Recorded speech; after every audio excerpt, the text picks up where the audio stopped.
look at this man, Donald Trump, all throughout the 18 long months of the primary campaign and then the general campaign. He would adopt that same policy. Hit me, and I will hit you 10 times harder. He certainly has done that throughout his presidency. Why do you think at this particular point it's time for him to change gears when, in fact, he could point out, look, that's how I became president.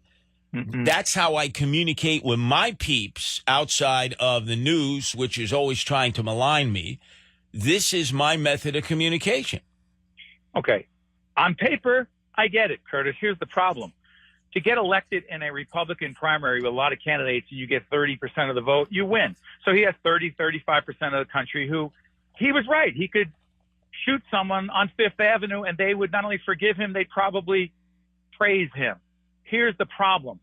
Campaigning is not governing. You cannot govern with 35% of the country in your corner. You need to cross over. You need women who, in fact, may agree with President Trump on some of the issues.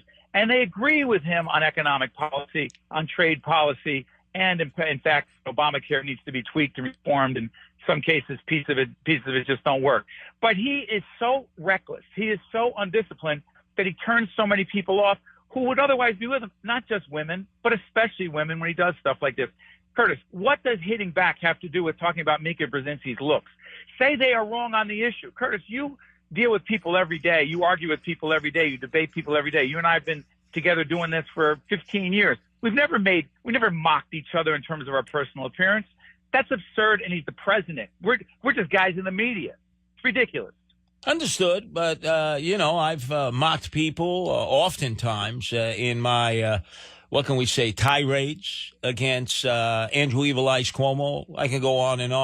And the way I describe people, I don't use a Twitter account, obviously, the way this president does now, or as he did as Citizen Trump and then Candidate Trump. But let's look at Mika Brzezinski and Coffee Joe for a second, Scarborough. They said earlier today on their program that they were told by top White House aides that there would be a really damaging story in the Inquirer, a newspaper. And the only way they could undo that would be to call the president directly, apologize for what they have been saying about him of late, and he would make that phone call to the publisher and make it go away. Now, you don't believe that, do you? No, I don't. And listen, I've known Joe and Mika for a long time. When I used to work at MSNBC, I worked with both of them. I respect them. But I got to tell you something. It's becoming a carnival. It's become an absurd, ridiculous circus. And the truth is, if in fact my colleagues and friends at MSNBC see it as a way to get ratings, to go after the president and mock him and talk about his hands, their small hands, I will say this, and also including the story you're talking about right now.